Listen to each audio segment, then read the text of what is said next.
Turka shi ana ta tunanin cewar maganar rigimar ciko ta wuce ciko phone store. To, jarumar ku dai Fati Muhammad, tsohuwar jarumin masana'antar Kannywood ta dawo da hannun agogo baya, amma ita ma na ta hasashen ta yi.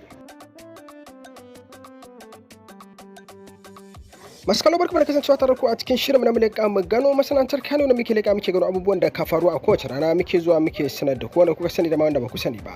A yau dai jarumar ku tsohuwar jarumar masana'antar Kano da ta yi shuhura fiye da dukkanin kuke tsammani Fati Muhammad ta dawo da magana ciko phone store a haɗe da shagalin sallah. Ku kasance tare da mu domin kallon faifan bidiyon da jin abubuwan da ta faɗa. Shin me sharhin ku akan abin da jarumar ta faɗa?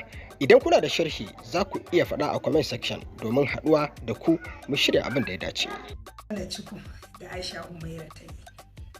Duk da yake ita ba wai ta yi bane don ta ci mutuncin mutane ko kuma ce wasu matan daga ciki. A'a, ta yi haka ne don ta faɗakar da wasu mayaudaran matan daga ciki. To, a dalilin da ya sa na ce na wannan maganar, saboda na ga abin ya zama cin mutunci da kuma zolaya. Saboda dalili shine idan wasu matan suka je suka yi posting sai a je ƙasa, hotonsa sai a dinga musu tsokana ana cewa ciko ne.